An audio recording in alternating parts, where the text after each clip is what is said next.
আমি ঘৰৰ পিছতে আমাৰ অনুষ্ঠান আৰম্ভ কৰিম। সকলো উপস্থিত মহিলাসকলক মই নিজৰ নিজৰ আসন গ্ৰহণ কৰিবলৈ অনুৰোধ জনাইছোঁ। গুৱাহাটী বিহু সন্মিলনৰ আমাৰ সন্মানীয় বিহুসকলক আমি তেখেতলোকৰ আমাৰ সন্মানীয় নৱ মজুমদাৰ ডাঙৰীয়া আপোনাক বিশেষ আসন গ্ৰহণ কৰিবৰ কাৰণে অনুৰোধ জনাইছোঁ।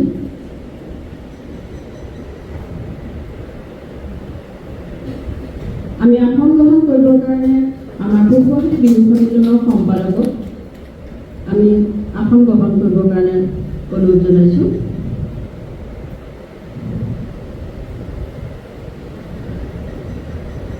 আমি আসন গ্ৰহণ কৰিবৰ কাৰণে হিচাপ পৰীক্ষক ডাঙৰীয়াকো আমি আহিবলৈ অনুৰোধ জনাইছোঁ।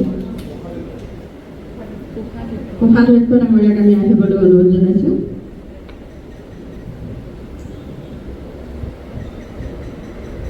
উপসভাপতি মেধিক আমি আসন গ্ৰহণ কৰিবৰ কাৰণে অনুৰোধ জনাইছোঁ।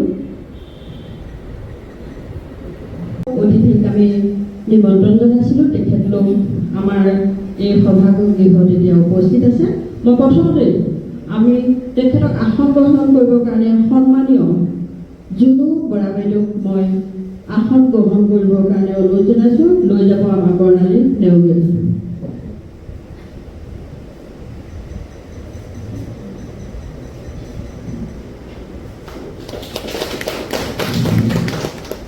দ্বিতীয়তে আমি বিউটি বৰা বাইদেউক আগবঢ়াই দিবৰ কাৰণে বৰ্ণালীক অনুৰোধ কৰিছোঁ।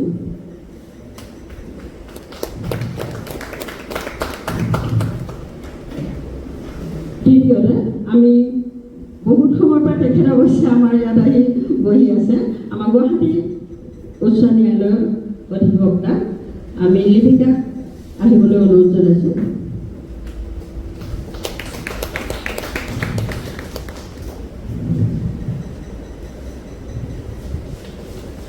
ধন্যবাদ। এতিয়া আমি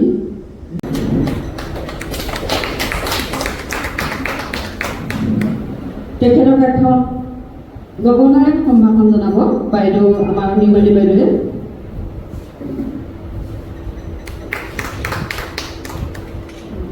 এইবাৰ আনগৰাকী আমাৰ বিউটি বৰা বাইদেউ আমাৰ জুৰি বৰাই এখন গামোচাৰে সম্বৰ্ধনা জনাব।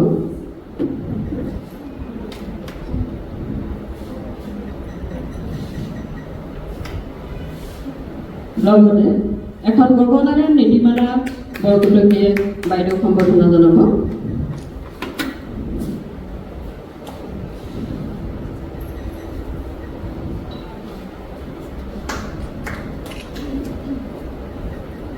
লিপিকা ডেকাক সম্বৰ্ধনা জনাবৰ কাৰণে আমাৰ কবিতা ভূঞা বাইদেউক আমি অনুৰোধ জনাইছোঁ।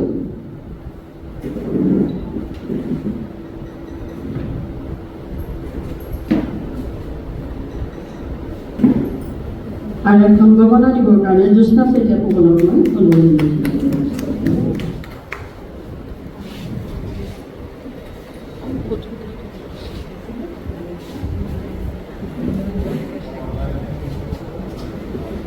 গুৱাহাটী সম্পাদক দায়িত্ববাহীসকল, সন্মুখত আমাৰ মহিলা চিনাকি অচিনাকি বহুত দেখা পাইছোঁ।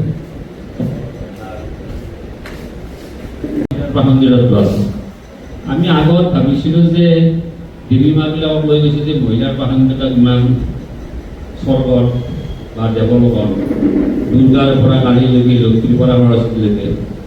ঠিক তেনেকৈ যদি আমি তেনেকৈ আধ্যাত্মিক দিশত যদি চাওঁ, বৰ্তমান সমাজত মহিলাৰ এতিয়া তেনেকৈ দুৰ্গা কালীৰ নিচিনা ৰূপ ল'বলৈ হৈছে। যোৱাকালি মই সভাখনতে আমি পালোঁ, নীতিমালা আমাৰ সদস্যতাৰে আমাৰ যিখিনি কাম কৰে 4জন খালি আমি পুৰুষ মানুহ। যোৱা এমাহ ধৰি মহিলাসকলে ৰ'দে বৰষুণে গৰমত মানুহৰ ঘৰে ঘৰে আজিকালি জানে আপোনালোকে এটা অনুষ্ঠান পতাটো কিমান পইচা তুলিব যোৱাটো আপোনালোকে নিশ্চয় জানে। তেনেকৈ মহিলাসকলে কৰি কৰি ইমান সুন্দৰ অনুষ্ঠান মহিলাসকলৰ কাৰণে হৈছে। প্ৰতিগৰাকী নাৰীৰ সবলীকৰণৰ কাৰণে নেপথ্যত এজন পুৰুষ থাকে। সেয়া হয়তো দেউতাক হয়, ভায়েক হয়, তেখেতৰ স্বামী হয়, সম্পৰ্কীয় হয়, পুৰুষ থাকে। আমি স্বীকাৰ কৰিব লাগিব, অকল আমি যে মহিলা আমি চব কৰিছোঁ সেইটো নহয়, আমি পুৰুষৰো সহায় সহযোগ পাব লাগিব। আমি তেতিয়াহে আমি এখন সমগ্ৰ সুন্দৰ আমি সমাজ গঢ়ি তুলিব পাৰিম। কৰ্মস্থলীতেই হওক, এয়া হয়তো বিভিন্ন অনুষ্ঠান প্ৰতিষ্ঠানতেই হওক, আমাৰ মহিলাসকল বহুখিনি ক্ষেত্ৰত আমি দেখা পাওঁ, আমাৰ কিছুমান আমি থমকি ৰ'বলগীয়া হয়। সেয়েহে আমাৰ নাৰী সবলীকৰণ আমি অব্যাহত ৰাখিবৰ কাৰণে আমি প্ৰতিগৰাকী নাৰীয়ে সজাগ হ'ব লাগিব, যিয়ে নেকি আমাক আগবাঢ়ি যোৱাত সহায় কৰে। আৰু আমি প্ৰতিগৰাকী নাৰীয়ে একত্ৰিত হৈ কাম কৰিব লাগিব। আমাৰ সমাজতে কিমান ডাঙৰ ডাঙৰ আমাৰ বিশিষ্ট আমাৰ মহিলা আছে। এতিয়া চব বিশ্বত প্ৰথমগৰাকী, আমাৰ ভাৰতৰ প্ৰথমগৰাকী নাগৰিক আমাৰ মহিলাই হয়। এই গ্ৰীষ্মকালীন বন্ধ সময়ছোৱাত পূব গুৱাহাটী বিহু সন্মিলনৰ বিভিন্ন সময়ত বিভিন্ন কাৰ্যসূচী হৈছিল। বিগত সময়ছোৱাত ছাত্ৰ ছাত্ৰীসকলৰ মাজত ড্ৰামা আমাৰ কৰ্মশালা হৈছিল, চিত্ৰাংকনৰ কৰ্মশালা অনুষ্ঠিত হৈছিল, বিভিন্ন ধৰণৰ কৰ্মশালা হৈছিল। তাৰ লগে লগে আমাৰ যিবোৰ জাতীয় পৰম্পৰা আমাৰ যিবোৰ থাকে সেইবোৰ আমি সদায় উদযাপন কৰি আহিছোঁ। লগতে আমাৰ যি সামাজিক দায়বদ্ধতা, যিকোনো সময়ত আমি যিখিনি পাৰোঁ, আমাৰ যিখিনি সদস্যৰ দ্বাৰা আমাৰ যিখিনি পাৰা যায়, বিভিন্ন সামাজিক ক্ষেত্ৰত যেতিয়া আমাৰ দৰকাৰ আহি পৰে, আমি ওতঃপ্ৰোতভাৱে জড়িত হওঁ। বিভিন্ন সামাজিক কাৰণত আমাৰ জড়িত হৈ আমি চেষ্টা কৰোঁ। আৰু এইবাৰ অলপমান ব্যতিক্ৰমী ধৰণে, ইয়াৰ আগতো মহিলা শাখাই বিভিন্ন কাৰ্যসূচী লৈছিলে, এইবাৰ অলপমান মহিলা সবলীকৰণৰ এই কাৰ্যসূচী গ্ৰহণ কৰিছে। তাৰ বাবে মই মহিলা শাখাৰ সভানেত্ৰী, সম্পাদিকা, প্ৰমুখ্যসমূহ বিষয়ববীয়া মই সকলোকে ধন্যবাদ আৰু কৃতজ্ঞতা জ্ঞাপন কৰিছোঁ। আজিৰ যদিও মানুহ অলপমান তাকৰ হৈছে, তথাপিও ইয়াত মূলতে দুটা কথা তেওঁলোকে আমাক যেতিয়া কৈছিল, তাৰপিছত পৰৱৰ্তী সময়ত আমাৰো অলপমান সময়ৰ অভাৱ হ'ল। সময় অলপমান দীঘলীয়া সময় হ'ব লাগে, যি এই অনুষ্ঠান অনুষ্ঠিত কৰিবৰ কাৰণে এটা দীঘলীয়া সময়ৰ দৰকাৰ হয়। আমি খুব টকা কৰি এই অনুষ্ঠানটো আয়োজন কৰা হ'ল, যাৰ বাবে অলপমান হয়তো আমাৰ যিমানখিনি আমি মানুহ আজি ইয়াত সভাত পাম বুলি ভাবিছিলোঁ, হয়তো পোৱা নাই। কিন্তু আগন্তুক দিনত আমি আমাৰ যিখিনি কৰণীয় আছে সেই ধৰণে কৰি আগত আমি আগবাঢ়ি যাব পৰা নাই, সেই সম্পৰ্কে আমি প্ৰতিটো সামাজিক, ৰাজনৈতিক, অৰ্থনৈতিক আৰু আইনগত হিচাপে আমি আজি আমাৰ মহিলাসকলক কিছু জ্ঞান দিবৰ কাৰণে আমি তিনিগৰাকীকৈ আমি বিশিষ্ট অতিথি আমি নিমন্ত্ৰণ কৰি আহিছোঁ। প্ৰথমতে আমি জুনু বৰা বাইদেৱে তেখেতৰ বক্তব্য আগবঢ়াব। তাৰ আগে আগে আমি এটা গীতেৰে আজি আমাৰ এই সুন্দৰ অনুষ্ঠানটি আমি আৰম্ভণি কৰিম। আমি প্ৰথমতে বক্তব্য আগবঢ়াবৰ কাৰণে আমাৰ মহিলাসকলক কিছু এই সম্পৰ্কে জ্ঞান অৱগত কৰাবৰ কাৰণে আমাৰ সন্মানীয় বিশিষ্ট লেখিকা, নাৰী অধিকাৰ আৰু সমাজকৰ্মী জুনু বৰা বাইদেউক আমি আমন্ত্ৰণ জনাম। তাৰ আগতে তেখেতৰ বিষয়ে অকণমান আপোনালোকক জনাব বিচাৰিছোঁ। নাৰী অধিকাৰ আৰু মানৱ অধিকাৰ কৰ্মী আৰু কাকতৰ নিয়মীয় লেখিকা বাইদেউ, অসম প্ৰগতিশীল নাৰী সন্থাৰ প্ৰাক্তন ৰাজ্যিক সম্পাদিকা বাইদেৱে মহিলাসকলৰ সমাজত মহিলাসকলে যিখিনি পোৱা নাই, মহিলাসকলে কুসংস্কাৰৰ বলি হৈ সমাজত যিখিনি শাস্তি পাই আহিছে, হয়তো বহুতে মৃত্যুবৰণ কৰিছে, সেইসকলৰ ওপৰত সদায় বাইদেৱে মাত মাতি আহিছে। সেয়েহে এই সম্পৰ্কে তেখেতে বহুতখিনি কৰিছে এতিয়ালৈকে আৰু কৰি আছে। দ্বিতীয়তে তেখেতৰ নাৰীৰ সমতা, মৰ্যাদা, সম অধিকাৰ আৰু সবলীকৰণৰ বাবে 3 দশকৰো অধিক কাল তেখেতে নেতৃত্ব দি আহিছে। আৰু নাৰীৰ ওপৰত থকা যিখিনি নাৰীৰ পাৰিবাৰিক যি সমস্যা, যৌতুক, ডায়েৰী হত্যা, যৌন নিৰ্যাতন, সেই সকলোবিলাকৰ ওপৰত বাইদেৱে বহুতখিনি কাম কৰি আহিছে।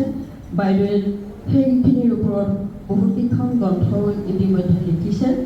লিংগ বৈষম্য তেখেতে 2004 শৃংখল চিঙাৰ আহ্বান, নাৰী সমস্যা আৰু মুক্তি বিষয়ত 2011 আৰু 12 ভিন্ন প্ৰসংগ 2016 নাৰীৰ মূল্য প্ৰথম সংস্কৰণ 2016 আৰু দুৰন্ত জেতিকা অঞ্জলি লাহিৰী 2022 আৰু নাৰী 19 শতিকাৰ পৰা 20 শতিকালৈ 2023 চনত বাইদেৱে এই গ্ৰন্থকেইখন ৰচনা কৰি আমাৰ নাৰী সবলীকৰণৰ ওপৰত মাত মাতি আমাৰ সকলো নাৰীকে বহুতখিনি আমাৰ নিজৰ যিখিনি আমাৰ সচেতনতাৰ বিষয়ে লৈ গৈছে। ইয়াৰ উপৰি বাইদেৱে বহুতকেইখন গ্ৰন্থ লিখিছে আৰু বহুতকেইখন গ্ৰন্থ লিখি ইতিমধ্যে বাইদেৱে আমাৰ মাজত নহয়, গোটেই সমগ্ৰ ভাৰতৰ মাজতে এতিয়াও বাইদেৱে বহুতখিনি বঁটা লাভ কৰিবলৈ সমৰ্থ হৈছে। বিদ্যালয়ৰ প্ৰশংসা পত্ৰ 2022 তেখেতে বাইদেৱে প্ৰশংসা হিচাপে লাভ কৰিছে। বন্দনা গীতিগৰা শৈক্ষিক সামাজিক বঁটা, নাৰী ঊনবিংশ শতিকাৰ পৰা বৰ্তমানলৈকে পুষ্পাঞ্জলি জালান সাহিত্য বঁটা বাইদেউ উল্লেখযোগ্য বঁটা। সেয়েহে বাইদেউৰ জৰিয়তে আমি নাৰীসকলে বহুত কথা শিকিবলৈ পাওঁ। বাইদেউক তেখেতৰ বক্তব্য আগবঢ়াবৰ কাৰণে মই অনুৰোধ জনাইছোঁ। বাইদেউ আহক।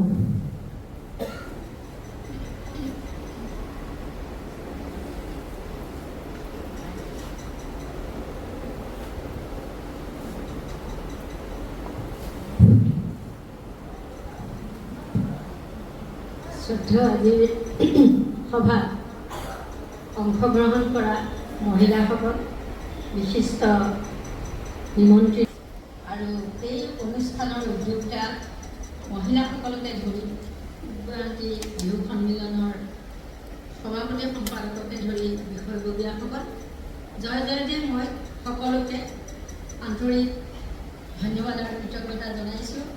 আপোনালোকে আজি মোক ইয়াত আহি দুআষাৰ কথা ক'বলৈ সুযোগ দিয়াৰ কাৰণে মই আপোনালোকক অশেষ ধন্যবাদ জনাইছোঁ আৰু সঁচাকৈ ভাল লাগিছে।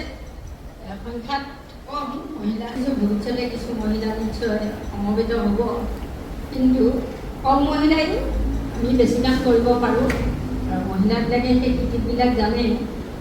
যেনেকৈ ঘৰত খাদ্য সম্ভাৰ কম থাকিলেও, সা সঁজুলি কম থাকিলেও খুব যি থাকে তাৰে কিন্তু বৰ সুন্দৰকৈ খাদ্য প্ৰস্তুত কৰিব পৰা কৃতিবিলাক মহিলাই আয়ত্ব কৰিছে। গতিকে মহিলাসকলক সংগঠিত কৰা, মহিলাৰ মাজত থকা সমস্যাবিলাক নিৰাময় কৰাৰ কাৰণে মহিলাসকলে নিশ্চয় চিন্তা ভাৱনা কৰি আগুৱাই যাব। যাই কি নহওক, আজিৰ দিনটো এটা বিশেষ দিন আমাৰ বাবে। সেই দিনটো হ'ল আজি 29 জুলাই। অসমৰ এগৰাকী বিশিষ্ট প্ৰগতিশীল মহিলা, যুক্তিবাদী লেখিকা, বিজ্ঞান মনস্ক ব্যক্তি, অসমৰ নাৰী আন্দোলনৰ এগৰাকী সক্ৰিয় কৰ্মী বুলিয়ে ক'ব লাগিব, সংগঠক বুলিয়ে ক'ব লাগিব, ডক্টৰ অনিমা গুহ বাইদেউৰ আজি মৃত্যুদিন। তেখেতৰ আজি মৃত্যুৰ 3য় বাৰ্ষিকী দিৱস। মই জয় জয়তে তেখেতলৈ মোৰ সশ্ৰদ্ধ প্ৰণাম আৰু শ্ৰদ্ধাঞ্জলি জ্ঞাপন কৰিছোঁ। কাৰণ অনিমা বাইদেউ 2021 চনৰ 29 জুলাই আজিৰ তাৰিখতে তেখেতে আমাক এৰি থৈ যায়। আৰু বাইদেউৰ সম্পৰ্কে নিশ্চয় আপোনালোক সকলোৱে জানে। বাইদেউ কেনেকুৱা এগৰাকী বিদুষী মহিলা আছিল, কেনেকুৱা এগৰাকী সক্ৰিয় আৰু সমাজ সচেতন মহিলা আছিল, কেনেকুৱা এগৰাকী লেখিকা আছিল, কেনেকৈ তেওঁ সময়তকৈ বেছি আগবঢ়া চিন্তা ভাৱনাবিলাক কৰিব পাৰিছিল, সেই কথাবিলাক সকলোৱে নাজানিলেও বাইদেউ ওচৰৰ পৰা যিসকলে আমি লগ পাইছোঁ সেইসকলে আমি গম পাওঁ।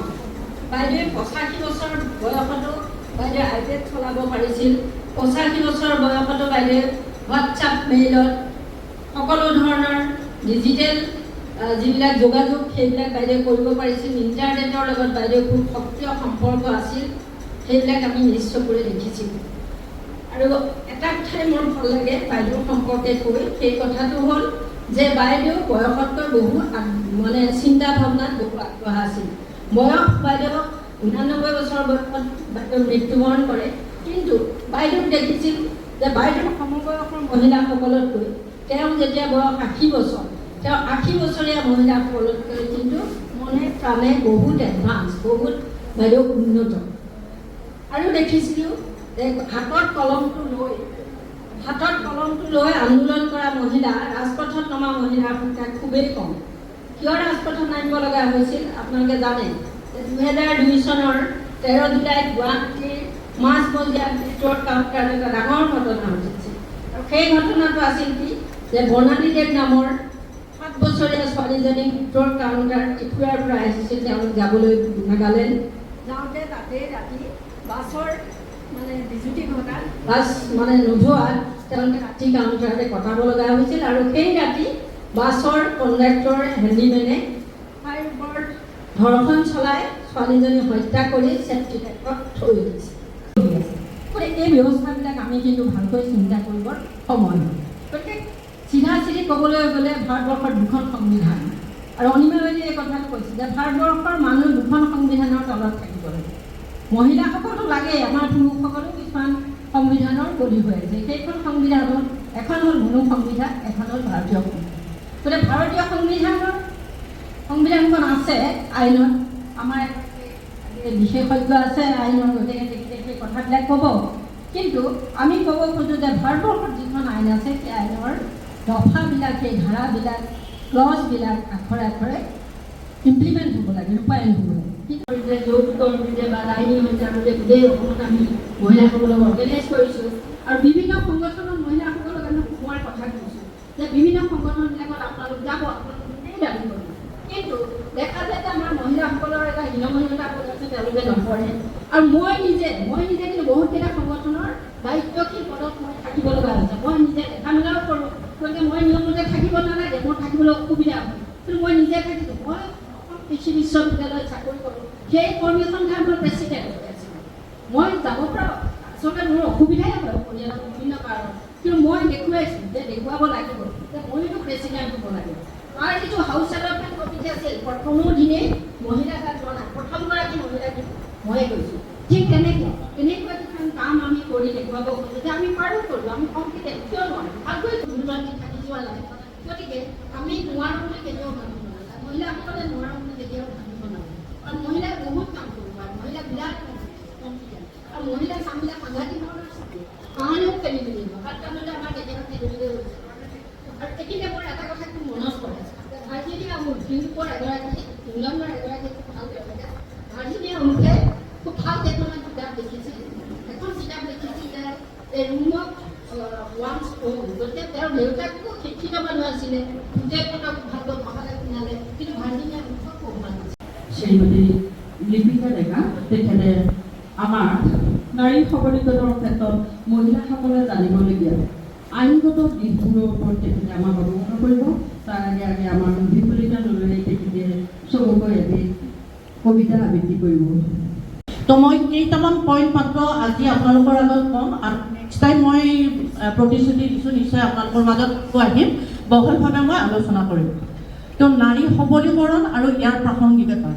নাৰী সবলীকৰণৰ বিষয়ে নতুনকৈ কোৱাৰ প্ৰয়োজন নাই। নাৰী নিৰ্ভৰশীল হোৱা, আত্মনিৰ্ভৰশীল হোৱা, শিক্ষিত হোৱা বা কাৰ্যকৰীভাৱে তেওঁ যিমান পাৰে স্বাৱলম্বী হোৱা, সেইটো হ'ল নাৰী সবলীকৰণ। ইয়াৰ প্ৰাসংগিকতা কিয় আছে? কাৰণ আজিও নাৰী সবল হোৱা নাই। আমি যেতিয়ালৈকে নাৰীয়ে আমাৰ সমাজত সবল পদক্ষেপ লোৱা আমি দেখা নাপাওঁ, সবলভাৱে খোজ পেলোৱা দেখা নাপাওঁ, তেতিয়ালৈকে এই নাৰীৰ প্ৰাসংগিকতা আমাৰ চলি থাকিব। যেতিয়া নাৰী সবল পদক্ষেপ ল'ব, তেতিয়াই নাৰীৰ সবলীকৰণৰ এই প্ৰাসংগিকতা হয়তো আমাৰ মাজত নাইকিয়া হৈ যাব। আৰু যেতিয়ালৈকে নাৰী আছে বিশ্বত, তেতিয়ালৈকে নাৰীৰ সবলীকৰণৰ প্ৰাসংগিকতাটো তেতিয়া থাকিব। তো এতিয়া আইনৰ দিশ, নাৰী সবলীকৰণৰ কাৰণে আইন প্ৰণয়ন কৰা হৈছে। যি উপৰোক্ত বাইদেউগৰাকীয়ে ক'লে বিভিন্ন ধৰণৰ আইন প্ৰণয়ন কৰা হৈছে, আইন ইমপ্লিমেণ্ট হৈছে, কিন্তু কাৰ্যকৰী হোৱা নাই। কাৰ্যকৰী যে হোৱা নাই তাৰ কাৰণসমূহ আমি চাব লাগিব যে কিয় কাৰ্যকৰী হোৱা নাই। আমিতো চবেই জানো, বিশেষকৈ আজিৰ মিটিংখনত মই দেখিছোঁ বেছিভাগেই শিক্ষিত মহিলা, বেছিভাগেই শিক্ষিত। মোৰ ভালেই লাগিছে, ইয়াতে মই বেছি বহলাই সবলীকৰণৰ কথাও ক'ব নালাগে। তেওঁলোকে মেক্সিমামে হয়তো জানে নিশ্চয় তেওঁলোকে ক'ব পাৰিব এইখিনিয়ে, মাত্ৰ আইনত হয়তো তেওঁলোকে বেছিভাগে কোৰ্টত নাযায় বা যাব নিবিচাৰে বা নাজানে। মই মাত্ৰ সেইকেইটা পইণ্টহে আপোনালোকক ক'ম। আমাৰ ৰিচেণ্টলি এখন আইন আহিছিলে, ডমেষ্টিক ভাইলেঞ্চ এক্ট ক'লে গ্ৰাহস্থবিদ্যা আইনখন। ইয়াতে যিহেতু বেছিভাগেই বিবাহিত মহিলা, তেওঁলোককহে মই কথাখিনি ক'লে মই ভাবিছোঁ কিছু পৰিমাণে হ'লেও উপকৃত হ'ব।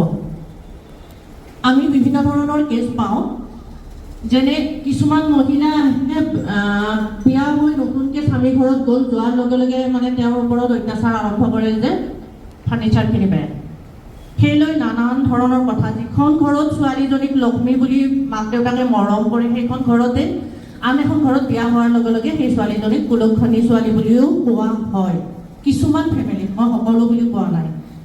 গতিকে এই যে টৰ্চাৰবিলাক ছোৱালী ডাৱৰী বা ফাৰ্নিচাৰখিনি বেয়া বা তেনেকুৱা ধৰণৰ হয়, সেইকাৰণে আচলতে বিভিন্ন ডমেষ্টিক ভাইলেঞ্চ এক্টখন পাছ কৰা হ'ল। কিন্তু আমি বিভিন্ন সময়ত এইটো আচলতে নকলেও নহয়, ক'বলৈ বেয়াও লাগে, কিন্তু গ্ৰাহস্থবিতা আইনখন যেতিয়া আহিলে সেইখন আইনৰ বহু পৰিমাণে মিছ ইউজো হৈছে। এই যে আমি কওঁ নাৰী সবলীকৰণৰ বিষয়ে সকলোৱে জানো, আমি সবল নেতৃত্ব লৈও আহিছোঁ, নাৰীৰ বিষয়ে সকলোৱে জানেও, কিন্তু যেতিয়াই এই আইনখনৰ মিছ ইউজ কৰা হয়, এগৰাকী নাৰীয়ে যদি এজন পুৰুষক মিছাকে টৰ্চাৰ নকৰাকৈ যদি মিছাকে ব্লেম দিয়ে, তেতিয়াহ'লে এজনী মাইকী মানুহৰ লগত বা এজনী ওমেনৰ লগত আন 10জনী মাইকী মানুহৰো বদনাম এটা হয় যে আজিকালি মিছামিছি এই আইনখনৰ পাৱাৰটো দিলে কাৰণে যধে মধে হাজবেণ্ডৰ ওপৰত কেছ এটা কৰিলে। গতিকে আইন এখন পাছ হ'ল বুলি সেইটো মিছ ইউজ কৰাটো বেয়া, কাৰণ এগৰাকীৰ লগত আন 10জনীৰ বদনাম হয়। যদি এখন আইন পাছ হৈছে সেইটোৰ আচলতে সৎব্যৱহাৰ কৰিব লাগে। ডমেষ্টিক ভাইলেঞ্চ এক্টখন বহুত ভাল হৈছে সেইখন দিয়াৰ কাৰণে, কিন্তু এনেকুৱা যেতিয়া আইনখন নতুন 2005ত পাছ হ'ল, কিন্তু তেতিয়া সেইটো সময়ত সেই আইনখন পাছ হোৱাৰ লগে লগে বহুত হাজবেণ্ড টৰ্চাৰ নকৰাকৈ বা মানে শাহু শহুৰকো সামৰি তেনেকুৱা ধৰণৰ বহুত কেছ দিয়া আমি দেখা পাইছোঁ।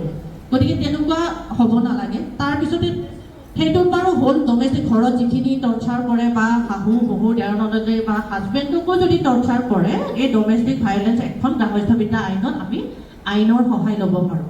এতিয়া আহোঁ, আইনৰ সহায় ল'লোঁ, আমি উপৰিলা ওচৰত গ'লোঁ, কেছটো হ'ল, কোৰ্টত কেছ চলি আছে। কিন্তু তাৰ মাজতে ৱাইফজনীৰ বা হাজবেণ্ডৰ বেয়া লাগিলে, যিহেতু তেওঁ সমাজ পাতি বিয়া হ'লোঁ বা সংসাৰখন কৰিলোঁ, এতিয়া দেখোন কেছটো চলাবৰ মন নাই। দুটামান ডেট যোৱাৰ পিছত ইজনে সিজনক দেখিলে আমাৰ বেয়া লাগে। তেতিয়াও আমি কি কৰোঁ? তেতিয়া আমি কোৰ্টত আমি প্ৰেয়াৰ এটা দিব লাগে যে আপুনি কোৰ্টৰ কেছটো মিডিয়েশ্যনত পঠাওক। আৰু কিবা তোমাৰ সুধিব লগা থাকিলে, জানিব লগা থাকিলে মই নিশ্চয় থাকিম। ইয়াতে কৈ মই আজি বক্তৃতা সামৰিছোঁ। অশেষ ধন্যবাদ ইয়ালৈ মোক নিমন্ত্ৰণ কৰি অনাৰ বাবে। ধন্যবাদ। কেতিয়াবা আমি আইনৰ ক্ষেত্ৰত কিছুমান অৱকাশ থাকি যায়, সেয়েহে আমি কেইটামান বস্তুৱে জানিলোঁ, কিন্তু ভালকৈ শিকিছোঁ বুলি ভাবিছোঁ। আমি পৰৱৰ্তী পৰ্যায়ত আকৌ তেখেতক আমি আমন্ত্ৰণ জনাম, আমাক এই বিষয়ে অকণমান বিশেষকৈ আইনগত ছাইডটোত অকণমান আমাক আগবঢ়াই লৈ যায়। আমি সেইকাৰণে তেখেতৰ যি আমাক কম সময়ৰ ভিতৰত আমাক বক্তব্য দাঙি ধৰিলে আমি উপকৃত হৈছোঁ। তেখেতক মই আন্তৰিক ধন্যবাদ জনাই পুনৰ লগ পোৱাৰ প্ৰতিশ্ৰুতি দিলোঁ। ধন্যবাদ। আনন্দিত হ'ম। আৰু যিহেতু আমাৰ সমাজখনত বিভিন্ন শ্ৰেণীৰ আমাৰ লোক আছে, হয়তো কিছুমানে শিক্ষাগত অৰ্হতা লৈ তেওঁ ভালকৈ কিবা কাম কৰি গৈছে, কিছুমানে হয়তো জীৱন ধাৰণ ঘৰতেই কৰিবলগীয়া হৈছে, কিছুমানে আকৌ আমাৰ কি হৈছে তেওঁলোকে দুবেলা দুসাঁজি খোৱাৰ কাৰণে সদায় হাহাকাৰ কৰিবলগীয়া হৈছে। কিন্তু বৰ্তমান আমাৰ নাৰী সবলীকৰণৰ ক্ষেত্ৰত চৰকাৰে কিছুমান সুবিধা দিছে, যিয়ে আমাৰ সাধাৰণতে থকা মহিলাসকলেও কিছুমান সৃষ্টিমূলক কামৰ জৰিয়তে তেখেতলোকে আত্মনিৰ্ভৰশীল হ'বলৈ সক্ষম হৈছে। যিহেতু মহিলাসকলে নিজে যদি তেওঁলোকে আত্মনিৰ্ভৰশীল হয়, সেয়া মহিলাসকলৰ কাৰণে স্বাভিমান বুলি মই ভাবোঁ। যিহেতু মহিলাসকল সদায় উৎসাহিত, সদায় কাম কৰি ভাল পায়, সদায় লোকৰ কাৰণে সেৱা কৰি ভাল পায়। সেয়েহে সামাজিকভাৱে বাইদেউ বহুতখিনি কাম কৰি আছে। আমি যিহেতু কোৱা নহ'ব, এতিয়া বহুতখিনি আছে। আপোনালোকে বক্তব্যৰ জৰিয়তে বাইদেউ সামাজিক যি দায়বদ্ধতা বাইদেৱে পালন কৰি আছে, তাৰ ওপৰত আমাৰ নাৰী সবলীকৰণৰ লগত কি কি নীতি জড়িত হৈ আছে সেইখিনি আমাক অৱগত কৰিলে আমি সুখী হ'ম। বাইদেউক আমি আমন্ত্ৰণ জনাইছোঁ। আজি এই মঞ্চত উপবিষ্ট বিশিষ্ট ব্যক্তিসকল প্ৰমুখ্যে, অনুষ্ঠানৰ উদ্যোক্তা মণ্ডলী, লগতে মোৰ শ্ৰদ্ধা, আজিৰ এই অনুষ্ঠানটোলৈ মোক নিমন্ত্ৰণ জনোৱাৰ বাবে মই বিশেষভাৱে সুখী হৈছোঁ। কিন্তু লগতে মই এটা কথা কওঁ, মই আচলতে মঞ্চৰ পিছফালে কাম কৰাহে মানুহ। মই মঞ্চত ভাষণ বা এনেকৈ অন টেবুল মিটিং মই খুব কম কৰোঁ আৰু মই নাযাওঁৱেই আচলতে, কাৰণ মোৰ অভিজ্ঞতা খুব কম ভাষণ প্ৰসংগত, কাৰণ মই প্ৰেক্টিকেল ফিল্ডত কাম কৰা বুলি আপোনালোকক হয়তো কৈছে। আচলতে মই ঘূৰি ফুৰা মানুহে, তথাপিতো আজি ক'বলৈ দিয়াৰ কাৰণে যিহেতু বৰ্ণালীয়ে ইয়ালৈ মোক নিমন্ত্ৰণ জনালে, গতিকে মই দুআষাৰ ক'ব ওলাইছোঁ অভিজ্ঞতাৰ ওপৰত ভিত্তি কৰি। মই জুনু বাইদেউলৈ শ্ৰদ্ধা জনাইছোঁ। জুনু বাইদেউৰ লগত আমি একেলগে কামো কৰিছোঁ আৰু জুনু বাইদেউক আপোনালোকেতো গমেই পাইছে, তেওঁ এগৰাকী আমাৰ দৃষ্টিত মহিলা যথেষ্ট কাম কৰি আছে আৰু বিভিন্ন ঘটনাৰ প্ৰতিবাদ আমি উত্তৰ গুৱাহাটীৰ পৰা আহি কৰিছোঁ। আৰু মই এইখিনিতে আপোনালোকক এটা কথা মোৰ পৰিচয়টো দিছোঁ। মই আচলতে উত্তৰ গুৱাহাটীৰ উত্তৰ পাৰৰ ৰাইজৰ লগতে মই বিশেষভাৱে জড়িত হৈ থাকোঁ আৰু কাম কৰোঁ। কাৰণ এইটোৱে যে গুৱাহাটীৰ পাৰৰ লগত কিবা তাৰ প্ৰটেষ্ট লৈহে অহা যায়, গুৱাহাটীৰ পাৰৰ ৰাইজৰ লগত কাম নকৰাই হয়। কাৰণ এটাই যে মই কৰোঁ দৰিদ্ৰ সীমাৰেখাৰ লগত তলত বা আৰ্থিকভাৱে যথেষ্ট পিছপৰা মহিলাখিনিৰ লগতহে মই বিশেষভাৱে জড়িত আৰু মই তেওঁলোকৰ লগতহে কাম কৰোঁ, তেওঁলোকৰ হৈয়ে কাম কৰি আছোঁ। কাৰণ আমাৰ সমাজত আপোনালোকে জানে যে যিখিনি মহিলা আগবঢ়া শিক্ষাৰ ফালৰ পৰা হওক, আৰ্থিকভাৱে হওক, তেওঁলোকৰ ইমান এটা অসুবিধাৰ সন্মুখীন নহয় য'ত আমাৰ বিশেষভাৱে অৰ্থনৈতিকভাৱে পিছপৰা মহিলাখিনিৰ হয়। গতিকে সেইখিনিৰ লগতে যিহেতু জড়িত হৈ আছে আজি 17 বছৰে, উত্তৰ গুৱাহাটীত এটা নাৰী মঞ্চ নামৰ এটা অনুষ্ঠান আছে উত্তৰ পাৰত, তাত 34টা বা 35টা শাখা আছে আমাৰ। গতিকে সেই শাখাত বিভিন্ন ধৰণৰ মহিলা আছে, প্ৰায় 4,000ৰো অধিক আমাৰ অনুষ্ঠানৰ আমাৰ সংগঠনৰ সদস্যা। লগতে এটা NGO আছে, তাতো কাম কৰোঁ সবলীকৰণৰ ওপৰত। গতিকে বিগত সময়ছোৱাত যি কাম কৰিছোঁ তাৰ ওপৰত ভিত্তি কৰি যি অভিজ্ঞতা গোটাইছোঁ, সেই অভিজ্ঞতাৰ ওপৰত অকণমান ক'ব ওলাইছোঁ, ভুল হ'ব পাৰে। কথাটো হ'ল এনেকুৱা যে আজিৰ এই সভাখনত বিশেষভাৱে বিচাৰোঁ য'তেই মই নাৰী সবলীকৰণৰ ওপৰত হওক, নাৰীৰ ওপৰত হওক কথা ক'বলৈ যাওঁ, তাত মই বিচাৰোঁ বিশেষভাৱে আৰক্ষী বিষয়া এগৰাকী, লগতে আইনৰ বিষয়াগৰাকী উপস্থিত থাকিলে কথা কৈ ভাল পাওঁ। কাৰণটো কি জানেনে, যে মই বাস্তৱ ফিল্ডখনত কাম কৰা মানুহ আৰু তাত যিখিনি সমস্যাৰ সন্মুখীন হওঁ তেওঁলোকৰ লগত বিশেষভাৱে জড়িত হৈ কাম কৰা যায় আৰু তেওঁলোকৰ পৰা যিখিনি অসুবিধা পাওঁ সেইখিনি কথা ক'বৰ কাৰণে মই আচলতে তেওঁলোকক বিচাৰোঁ।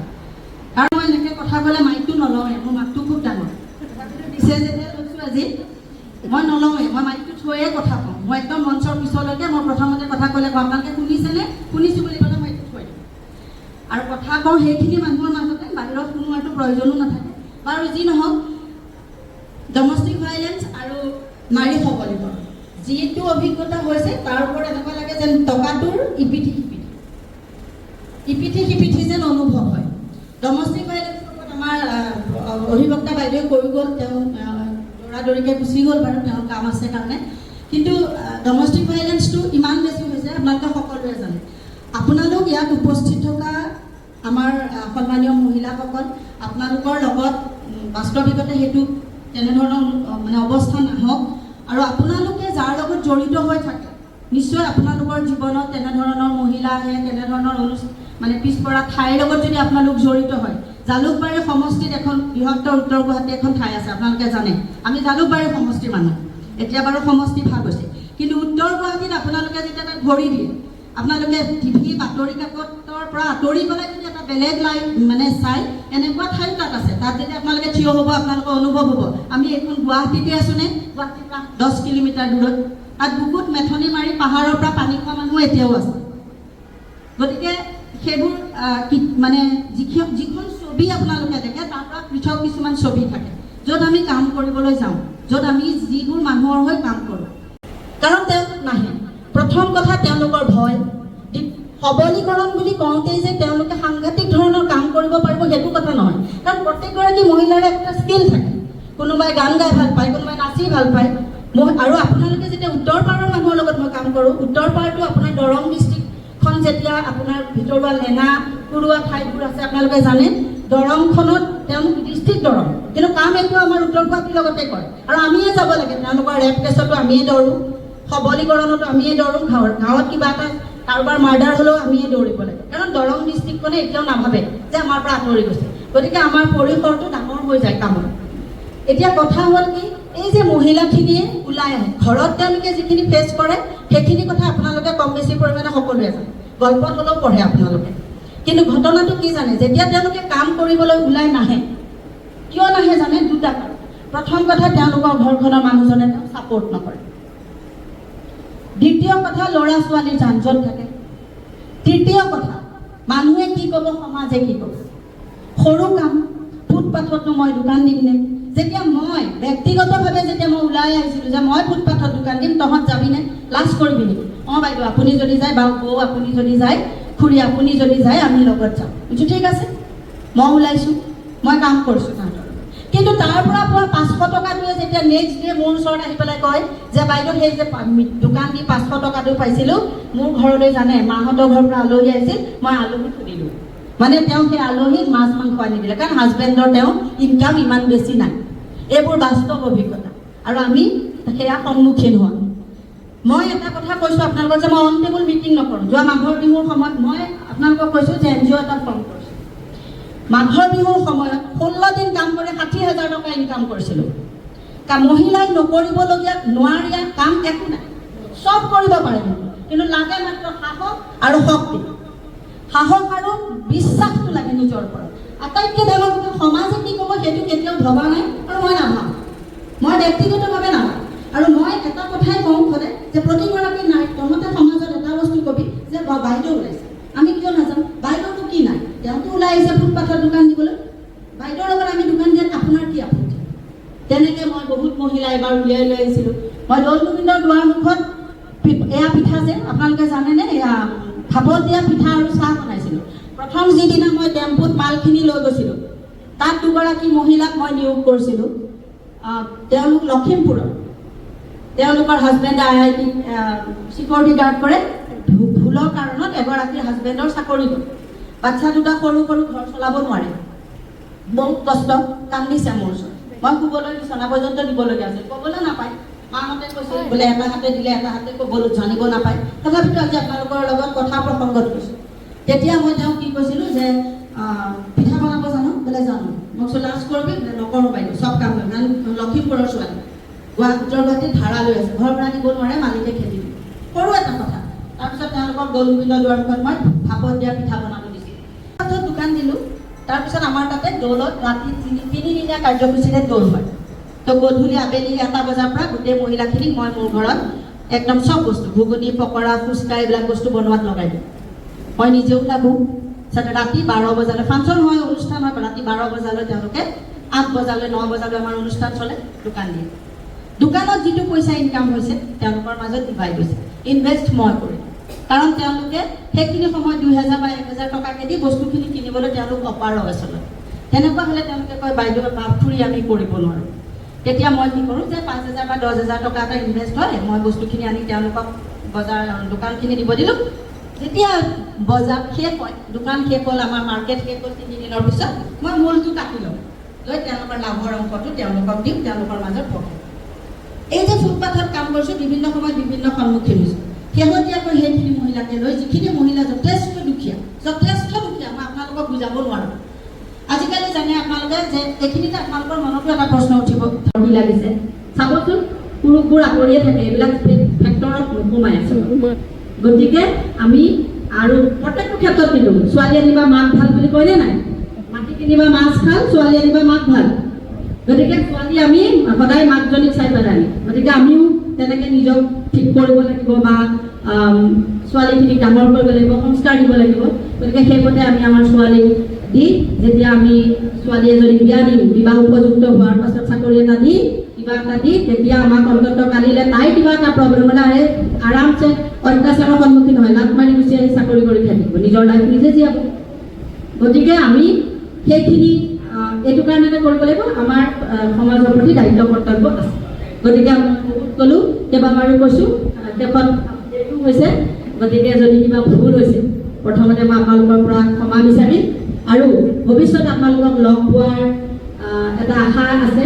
যদি মাতে কোৱাৰ নিচিনাকৈ আহিম, আৰু আপোনালোকৰ মাজত আমাৰ এই মৰম চেনেহৰ এনাজৰী দীৰ্ঘদিনীয়া হওক তাৰে কামনা কৰিলোঁ। লগতে মই পূব গুৱাহাটী বিহু সন্মিলনী মহিলা পুৰুষ দুয়োটা শাখাৰ উত্তৰ কামনা কৰি মই সামৰিছোঁ। জয় অসম। ধন্যবাদ বাইদেউ, আপোনাৰ ভাষণে আমাক সঁচাকৈ মহিলাসকলক খুব উত্তেজিত কৰি তুলিছে। আমি মহিলাসকল সঁচাকৈ বহু ক্ষেত্ৰত আমি এনেদৰে কিছুমান বাস্তৱ সমস্যা আমি পাই আহিছোঁ, যিখিনি কেতিয়াবা আমি অৱগত কাকো কৰিব নোৱাৰোঁ, কেতিয়াবা কৰাৰ তেনেকুৱা স্থল নাথাকে। সেয়েহে আমি সঁচাকৈ বহুতখিনি ক্ষেত্ৰত যিমান চহকী দুখীয়া বুলি একো কথা নাই, কিন্তু ইণ্টাৰনেল কিছুমান আমাৰ প্ৰব্লেম আমি কাকো ক'ব নোৱাৰোঁ, যিখিনি আমাৰ কথাখিনি কোনোবাই শুনাৰ তাৰমানে হেৰি নাথাকে, সদায় ক'ব যে তাই এইবিলাক কৈয়ে ঘূৰি ঘূৰে। আমাৰ মহিলাসকলৰ কাম আমি ফলৱতী হ'ব পাৰিম, কিন্তু এজনে গ'লে যিমানেই আপুনি ডাঙৰ নহওক ইমান কথাটোত গুৰুত্ব নিদিয়ে। যদি আমি 10জনী মহিলা লৈ পেলাই যাওঁ তেতিয়া তেওঁলোকে গম পাব। ঠিক সেইখিনি আমি সামাজিকভাৱে বহুতে পাই আহিছোঁ। আমাৰ মৰমী বাইদেউহঁত এনেকুৱা কামত বহুত জড়িতও, বহুত কাজিয়া কৰে। মৰমী বাইদেউকতো চবে কয়, এই দম দিয়া মানুহজনী আহিলে, তেখেতে সামাজিক কাম বহুত দিনৰ পৰা আমাৰ মৰমী বাইদেউ অকণমান থিয় হওক দেৰিকৈ পালেহি। আমাৰ মৰমী গোস্বামী বাইদেউ তেখেতে সামাজিকভাৱে বহুত তেনেকুৱা ধৰণৰ কাম কৰি আহিছে। ছাত্ৰ সন্থাকে ধৰি বহুত দিন তেওঁ এই কাম কৰি আহিছে, কিন্তু নিজৰ যিটো স্থিতি তেখেতে এতিয়াও পৰিৱৰ্তন হোৱা নাই। কাৰোবাৰ টকাৰে পৰিৱৰ্তন হোৱা নাই, কাৰোবাৰ কথাৰে বাইদেউ যোৱা নাই। বাইদেউ আমাৰ মাজত এতিয়াও আছে আৰু থাকিব। ঠিক আমাৰ এতিয়া যদি কাৰোবাৰ তেনেকুৱা ধৰণৰ প্ৰব্লেম আছে, আজি তেনেকুৱা ধৰণে আগবাঢ়ি যাব পৰা নাই, আমাৰ বাইদেউগৰাকী আছে বিশিষ্ট ব্যক্তি, সুধিব পাৰে। আৰু তাৰপিছতে আমি এটাই আজি মোৰ বাইদেউৰ এটা বক্তব্য ভাল লাগিলে, এটা পইণ্ট ভাল লাগিলে যে আমি মহিলা বা ছোৱালী বা ল'ৰা এইটো কথা নাই, আমি মানৱ সম্পদ বনাব লাগে, হিউমেন ৰিচোৰ্চ কৰিব লাগে, যিটোৱে নেকি আমাক কোনেও আমাক তললৈ দিব নোৱাৰে। চাকৰি নকৰিলে বেয়া বা ভাল সেইটোলৈ নহয়, আমি চাকৰি কৰি নকৰিও আমি বেলেগ উপায়েৰে আমি ধন টকা পইচা বাইদেউ উদাহৰণবিলাক দিলে আমি কৰিব পাৰোঁ, কিন্তু আমাৰ নিজে সবল কেতিয়া হ'ব? আমি যদি আজি কিবা এটা কাম কৰিবলৈ যাওঁ, আমি 200 টকা লাগে, আমি মানুহজনক ক'ব লাগিব 200 টকা হ'ব নেকি? যদি তেখেতে কয় আজি মই পইচা নাই দেই, আমি ৰৈ যাব লাগিব। সেইকাৰণে নাৰী বা মহিলাসকল স্বনিৰ্ভৰশীল হোৱাটো একদম একান্তই মই কৈছোঁ বহুত প্ৰয়োজন। এই ক্ষেত্ৰত আমি এইখিনিলৈ যাব, চৰকাৰে সুবিধাও দিছে, সেইখিনি কৰি গৈ আছে। এতিয়া আপুনি কাম কৰা মানুহ যদি নাপায়, আমাৰ এইটো সুখৰ বিষয় বুলি কৈছোঁ, ঘৰত কাম কৰা মানুহ যদি খুব কম পায়, পালেও কিন্তু সেই 2000ত নকৰে। বাইদেউ 10,000 দিলে মই নকৰোঁ, কিয় কৈছে? মানে আমাৰ কাম কৰা মহিলাৰ পৰিমাণ কমি আহিছে। এইটোৱে কি বুজে যে তেওঁ অন্য উপায়েৰে হ'লেও তেওঁ স্বনিৰ্ভৰশীল হ'ব পাৰিছে। এই আমাৰ যিটো আমাৰ মানুহৰ শ্ৰমৰ মূল্যটো বাঢ়ি গৈছে, সেয়েহে শ্ৰমৰ মূল্যটো যেতিয়া বাঢ়ি গৈছে, আমি দেশ তথা সমাজৰ আমি বিকাশ সাধন হৈছে বুলি আমি ভাবিছোঁ। সেয়েহে আমি বিকাশ সাধন কৰিবলৈ হ'লে আমাৰ শিক্ষাটো অত্যন্ত আৱশ্যকীয়। যদিও 4th গ্ৰেড 3rd গ্ৰেড তেনেকুৱা ধৰণৰ বুলি কৈছে, এতিয়া অলপতে 3rd গ্ৰেড চাকৰিৰ কাৰণে PhD কেণ্ডিডেটে এপ্লিকেশ্যন কৰিছে। ভাবকচোন, যিমান চাকৰি দি আছে তথাপিতো তাতে কোৱা হয় যে নিকা হৈছে, তথাপিতো নিকা হোৱা নাই। মই প্ৰত্যেকগৰাকী মহিলাই কিবা নহয় কিবা এটা তেওঁলোকৰ নিজৰ পথ আছে আৰু ভৱিষ্যত আৰু আগবাঢ়ি যাব। এতিয়া আজিৰ এই দিনটোত হয়তো বহুতৰ চাকৰি কৰাৰ কাৰণে আহিব পৰা নাই, কিছুমানে বন্ধত আঁতৰত গৈছে কাৰণে আহিব পৰা নাই। আমি এনেকৈ পাই থাকিম, আমি আশাবাদী, আমি আগবাঢ়ি যাব পাৰিম। এতিয়া আমাৰ শেষত আহি পৰিছে আৰু জ্যোৎস্না চেতিয়া সুকলক মই মাতিছোঁ। তেখেতৰ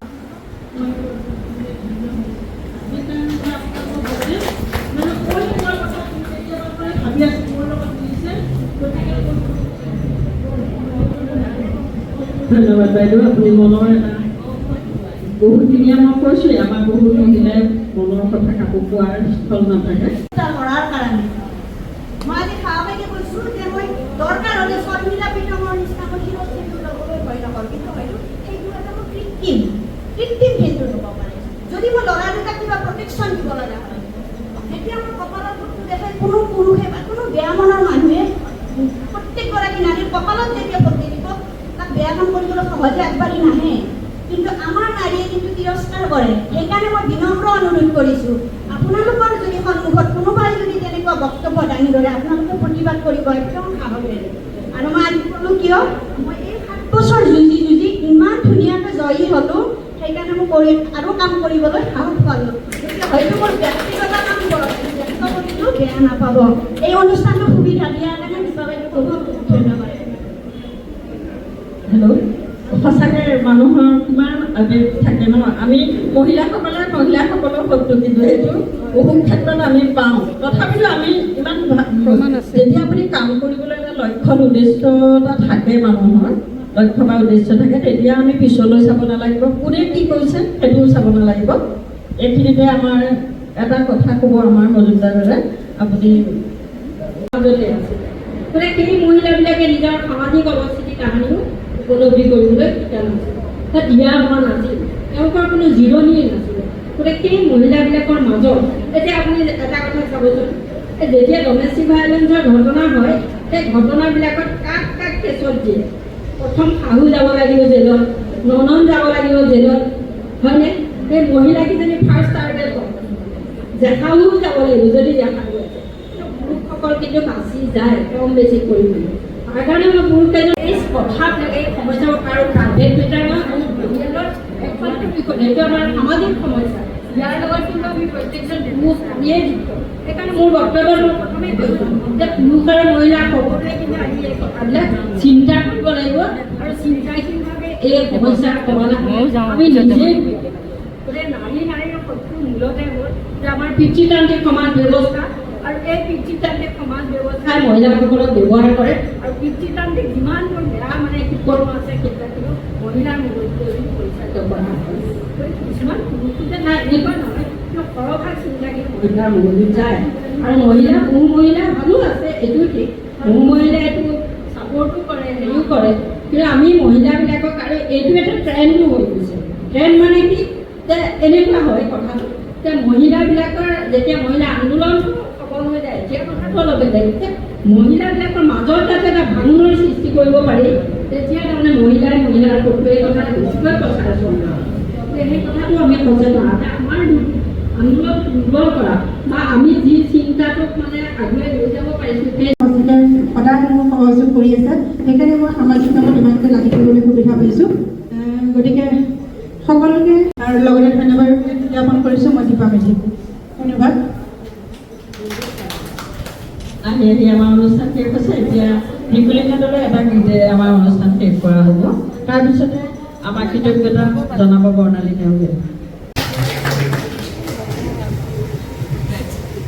বয়সস্থ বাইদেউসকল আছে মই তেখেতসকলক আমাৰ যিসকল আমাৰ অতিথি আমাৰ বিহুৰ মহিলাসকলক মই তেখেতসকলক অশেষ ধন্যবাদ জ্ঞাপন কৰিছোঁ তেখেতলোকে ইমান ধৈৰ্য সহকাৰে সন্মুখত বহি বাইদেউ আমাৰ বিশিষ্ট অতিথিসকলৰ বক্তব্য ইমান সুন্দৰকৈ শুনিলে আৰু লগতে মই দূৰৰ পৰা আমাৰ নিমন্ত্ৰিত অতিথি আহিছে বিভূতি বৰা বাইদেউক মই তেখেতক যথেষ্ট কৃতজ্ঞতা জ্ঞাপন কৰিছোঁ তেখেতে আমাৰ নিমন্ত্ৰণ ৰক্ষা কৰি ইমান দূৰ আহি আমাক যথেষ্টখিনি উপকৃত কৰিলে আৰু জুনু বৰা বাইদেউ বহুত দূৰৰ পৰা আহিছে তেখেতেও আহিছে বেলতলাৰ পৰা তেখেতক আমি যথেষ্ট ধন্যবাদ জ্ঞাপন কৰিছোঁ তেখেতে আমাক বহু বছৰ ধৰি তেখেতে নাই সুবিধা কৰি দিয়ক আমি ভৱিষ্যতলৈও যাতে আমি এনেকুৱা ধৰণৰ এৱাৰনেছ কিছুমান আমি অনুষ্ঠান অনুষ্ঠিত কৰিব পাৰোঁ আৰু আমাৰ মহিলাসকল উপকৃত হয় যিহেতু আমাৰ বিহু মহিলা শাখাত যথেষ্ট মহিলা আছে সেই মহিলাখিনিক আমি মানসিক দিশতো তেখেতসকলক আমি আগবঢ়াই নিব লাগিব অকল সাহিত্য সংস্কৃতি কৰিলেই নহ'ব আমি সামাজিক ক্ষেত্ৰত আগবাঢ়ি যাব লাগিব কাৰণ এতিয়া প্ৰগতিশীল যুগত আমি সকলো কথাই চিন্তা কৰিব লাগিব আমি নিজে বহি বা বেলেগৰ উপাৰ্জনেৰে আমি গোটেই জীৱন কটাম সেইটো নহয় আমি নিজে কেনেকৈ আগবাঢ়ি যাব লাগে আৰু সামাজিক ক্ষেত্ৰত আমি কাম কৰিবলৈ চেষ্টা কৰিব লাগে সেইখিনি কথা আমি সকলোৱে বুজি পাব লাগে আৰু আজি ভাল লাগিছে সকলোৱে ইমান মানে ধৈৰ্য সহকাৰে আমাৰ অনুষ্ঠানটি উপভোগ কৰিলে সেইবাবে মই সকলোলৈকে অশেষ কৃতজ্ঞতা আৰু সদাগৰ শৰাই আগবঢ়াই আজি অনুষ্ঠানটি ইমানতে শেষ হ'ল বুলি মই অনুষ্ঠান সফল হ'ল বুলি ঘোষণা কৰিলোঁ ধন্যবাদ।